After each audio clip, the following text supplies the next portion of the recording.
Hi అండి, నమస్తే. Welcome back to ఈతరం రుచులు.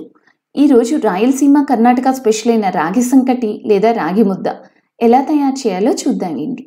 ఈ రాగి సంకటిని రోజు తీసుకోవడం వల్ల మనకి ఎన్నో రకాల ఆరోగ్య ప్రయోజనాలు ఉంటాయి. రాగిలో పుష్కలంగా ఉండే కాల్షియం వలన ఎముకలు, కండరాలు, దంతాలు దృఢంగా ఉంటాయి.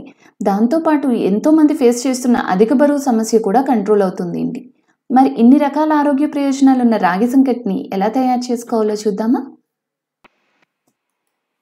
ఈ రాగి ముద్ద చేయడానికి ముందుగా స్టవ్ వెలిగించి అడుగు దలసరున్న గిన్నె తీసుకోవాలి అండి. అందులోకి 5 గ్లాసెస్ వాటర్ పోసుకోవాలి. ఈ 5 గ్లాసెస్ వాటర్ అనేవి మొత్తం బియ్యానికి, రాగి పిండికి అన్నిటికీ కూడా కలిపి సరిపోతుంది.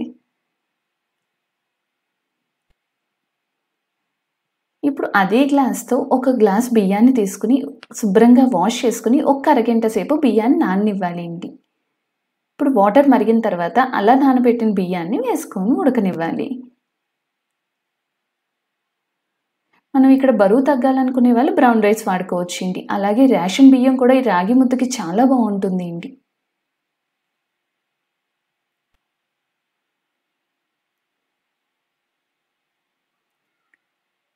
మనకు ఒక్క మరుగు వచ్చిన తర్వాత ఇలా మూత పెట్టి ఒక్క 10 మినిట్స్ ఉడకనివ్వాలి అండి. మనకి చేత్తో పట్టుకుంటే ఆ మెత్తగా అయ్యే వరకు కూడా ఉడకనివ్వాలి. మనకి ఎంత మెత్తగా ఉడికితే రాగి సంకటి అనేది అంత బాగుంటుంది అండి. ఇలా ఉడికిన తర్వాత అందులో తగినంత ఉప్పు, 3/4 గ్లాసు రాగి పిండి. నేను ఇది కొత్తగా తినే వాళ్ళ గురించి చెప్తున్నానండి. ఈ విధంగా రాగి సంకటి కనుక మనం చేసుకుంటే ఎవరైనా తినచ్చు. మనకి కొంచెం అలవాటైన తర్వాత రాగి పిండిని పెంచుకుని బియ్యాన్ని తగ్గించుకోవచ్చు. ఇలా రాగి పిండి వేసి ఒక్కసారి ఆ బియ్యం అంతట్లో కలిసేలా కలుపుకోవాలి.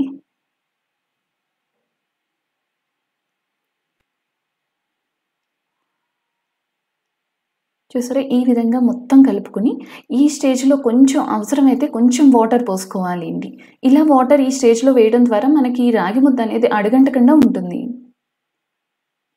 ఇలా 2 మినిట్స్ ఉడికిన తర్వాత మనం తీసి మెత్తగా గరిటతో నొక్కి పెట్టి కలుపుకోవాలి.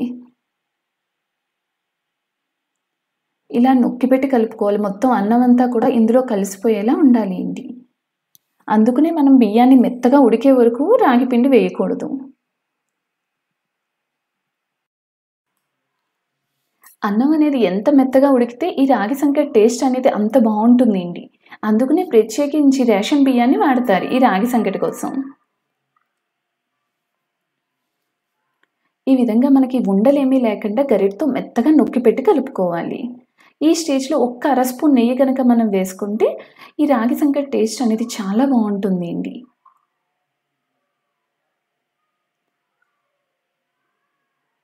పెద్ద వయసులో మోకాళ్ళ నొప్పులతో చాలామంది ఇబ్బంది పడతారండి. అలాంటి వాళ్ళకు కూడా ఈ రాగి ముద్ద అనేది ఎంతో మంచిది. ఈ విధంగా మనం నొక్కి పెట్టి కలుపుకున్నాక స్టవ్ ఆఫ్ చేసేసుకుని మూత పెట్టి ఒక్క 2 మినిట్స్ మగ్గనివ్వాలి అండి.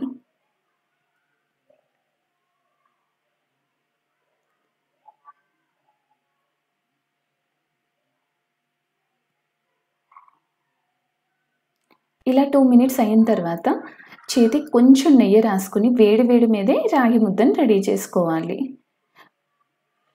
మనకి వేడి ఎక్కువగా ఉంటే కొంచెం తడి చేయి చేసుకుంటే మనకి రాగి ముద్ద అనేది తేలిగ్గా రెడీ అవుతుంది.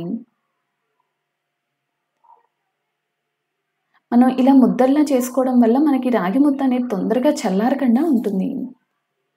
వేడి తట్టుకోలేని వాళ్ళు మనం చిన్న బౌల్లో నొక్కి పెట్టుకుని రివర్స్ చేసుకున్నా సరిపోతుంది. ఈ విధంగా మిగిలిన మొత్తాన్ని కూడా రాగి ముద్దలా రెడీ చేసుకోవాలి. అంతే అండి, ఎంతో తేలిగ్గా మనకి రాగి ముద్ద అనేది రెడీ అవుతుంది అండి. ఈ రాగి ముద్దని మనం పల్లి పచ్చడితో కానీ ఏ ఆకుకూర పప్పుతో అయినా చాలా బాగుంటుంది అండి. ఇంకా నాన్ వెజ్ కర్రీస్ తినే వాళ్ళ గురించి అయితే చెప్పక్కర్లేదండి. ఈ రాగి ముద్ద అనేది పర్ఫెక్ట్ కాంబినేషన్. మరి ఇంత తేలిగ్గా చేసుకునే ఈ రాగి ముద్దని మీరు కూడా ఒక్కసారి మా రెసిపీతో ట్రై చేసి ఎలా వచ్చిందో మా కామెంట్ సెక్షన్లో చెప్పండి. ఈ వీడియో కనుక మీకు నచ్చితే please like, share and subscribe ఈతరం రుచులు. Thank you for watching.